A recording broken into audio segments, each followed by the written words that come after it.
Qari mill-Evanġelju skont San Ġwan.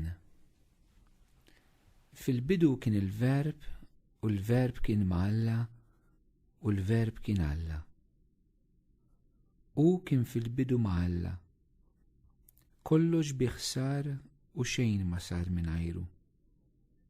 Kull ma sar kellu l-ħajja fih. U l-ħajja kienet id-dawl tal-bnedmin. Id-dawl jiddi fid-dlam, imma id-dlam ma jelbux.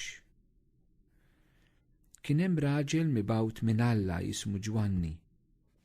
Dan ġie bħala xud biex jixet għad-dawl biex bih kulħadd jemmen.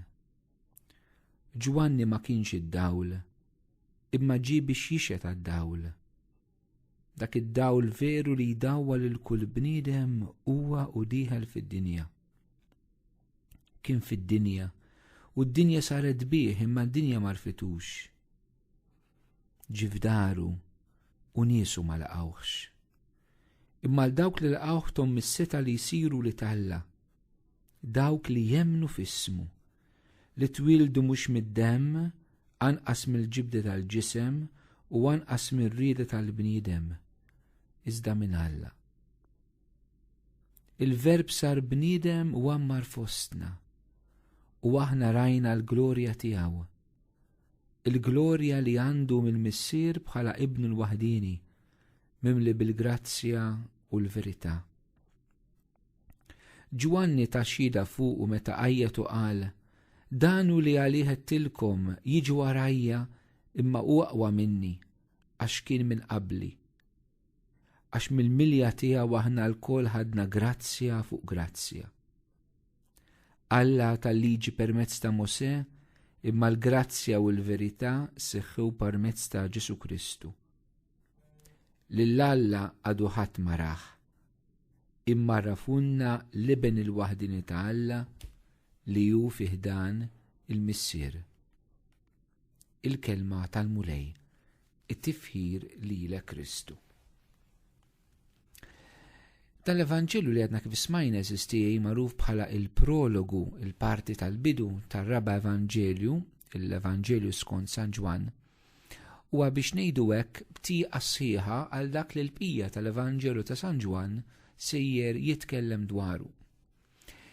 Fis-solenità tal-miliet, wieħed mill-Vanġeli li l-Knisja tħabbrilna huwa proprju dan.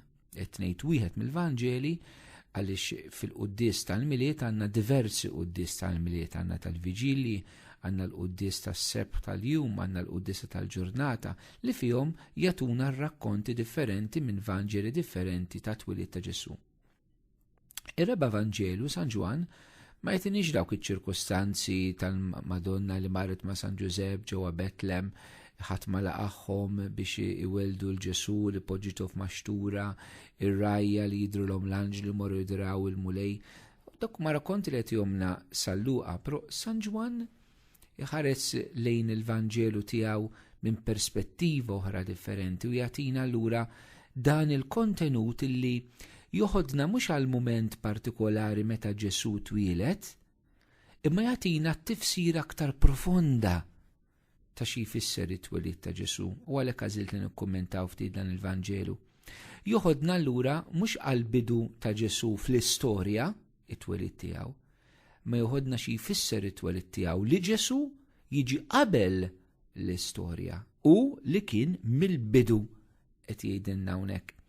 U allura sistijaj l-ewwel perspettiva li dan il-Vanġelu jagħtina li aħna il-miliet m'aħniex niċċelebraw sempliċement il-birthday ta' Ġesu. Isna qegħdin niċċelebraw il-birthday ta' xi persuna kbira fl-istorja, il-birthday ta' xi ħadd importanti, il-birthday ta' xi fundatur ta' xi reliġjon.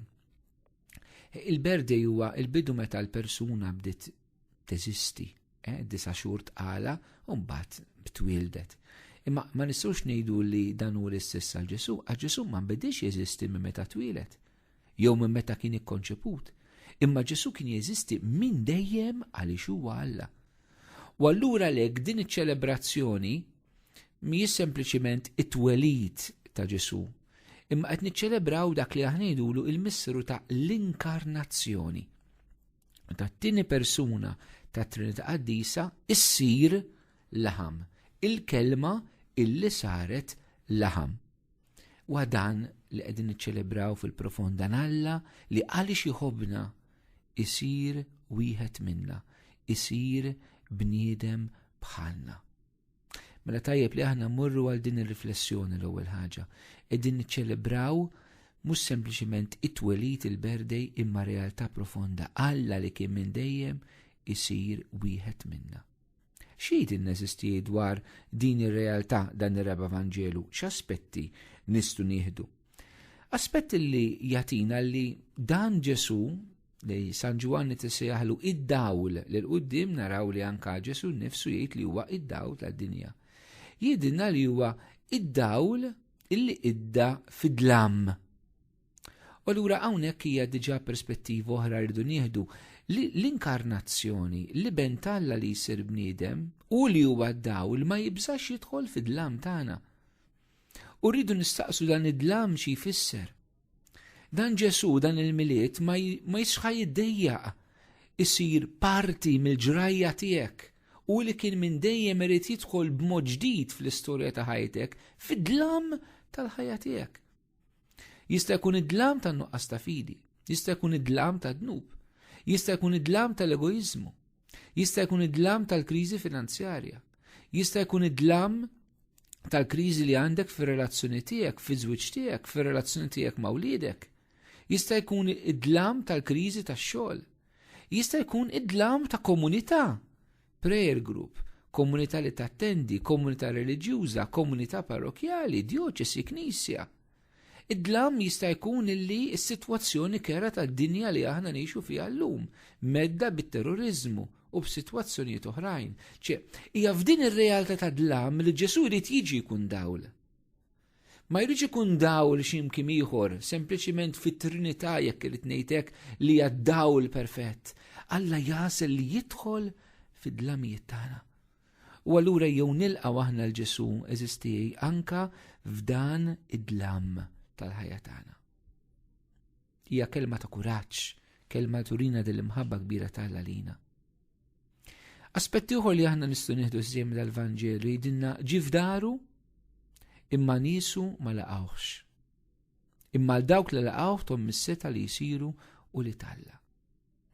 Eżistijej xi drabi kemm hija vera din biex ngħidu hekk ix-xorti ta' Ġesu. Aħna l-ewwel ħaġa l-Evanġelu San Ġwanna l-niesu jirreferi għal popludi ċertament, imma aħna l-koll in-nisel tal-mulej. Aħna l-koll niesu għax aħna l-koll kreatura tiegħu. U kemm hija vera l-ħafna drabi Alla huwa dak li huwa miċħud illum il-ġurnata.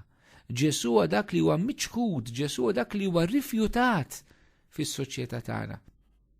Imma xorta waħda jasel li jiġi. Ġie f'daru u niesu ma laqgħuhx. Imma dawk li laqgħuh tom is-seta li jsiru li talla. Aħna wkoll din il-kelma qed tippreżentalna żewġ toroq. Jekk aħna aħniex minn dawk li ħanilqgħuh dan il-miliet, jew aħniex dawk li ħannixduh. Jekk aħna se nilqgħuh qed jagħtina s-seta li nsiru u li talla. X'jekk aħna nemnu fih, aħna nsiru l-uliet adottivi tal-Missier. Kemm hija sabiħa Ġesu ġie biex jagħmilna bħalu l-uliet adottivi tal-Missier. Dan ifisser li aħna jeħtieġ kif Ġesu jgħid il-qudiem minn Nikodemu nitwildu mill-ġdid. Mhux billi nerġu neħtlu f'ġufomna u nitwildu, imma nitwildu mill-ilma u mill-Ispirtu Sant. U aħna ġa twilidna bil-mamudija, però bżonn li ta' kuljum nerġu nitwildu mill-ġdid bil-qawwa tal-Ispirtu Qaddis li nsiru persuni ġodda. U l-aħħar ħaġa eżistijej hekk li nixtieq li nieħdu minn dan ir-realtà tal-Vanġelu ili jgħidilna Alla tal-liġi permezz ta' Mosè imma l-grazzja u verità seħħew permezz ta' Kristu.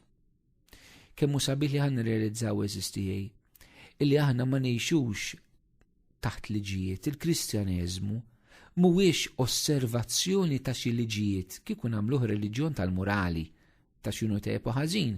U semaj anke minn ma jemminx Ġesu Kristu jista' jfittex dak li tajjeb u ħażin fil-ħajja tiegħu. Imma min qed jimxi wara Ġesu min laqgħu hija realtà tal-grazzja. Il-liġi ġiet permess ta' Mose, imma l-grazzja li tiġi permess ta' Ġesu Kristu. Din il-grazzja eżistija mo speċjali f'din is-sena tal-ħniena tal-ġublow tal-ħliena li ċelebraw hija fundamentali. Il-grazzja li Alla fil-ħnina tiegħu jatina l-grazzja tiegħu ġifri jatina dak li aħna ma jistħonniex mhux għall-mertu tagħna imma li xu iħenna lina. Ġesu dak li rid jiġi jatina il-grazzja tiegħu biex dak li jiena u int maħniex kapaċi nagħmlu, Ġesu u kapaċi jagħmlu fina.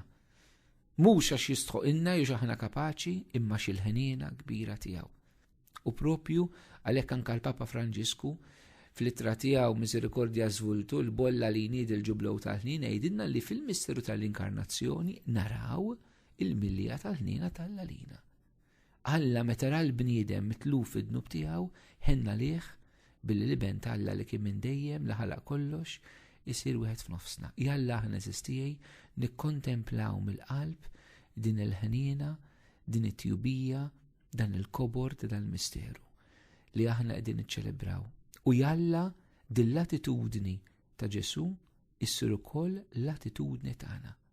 Li aħna wkoll narfu kif ninkarnaw neħtlu fil-ħajja ta' xulxin, kif insiru sinjal tal-ħnina tal-Alla ta' xulxin, kif insiru sinjal tal-grazzja tal-Alla xulxin, li nejnu lil xulxin biex naċċettaw il-Ġesu ħanitwildu mill-ġdid, li nejnu l-xulxin biex il-Ġesu ma niċħduħx imma nilqawh fil-ħajja tagħna, li nejnu l-xulxin li fid-dlam tagħna niskopru mill-ġdid il-Ġesu bħala d-dawl tal-ħajja tagħna u jekk nagħmlu dan il-mulej jatina slim.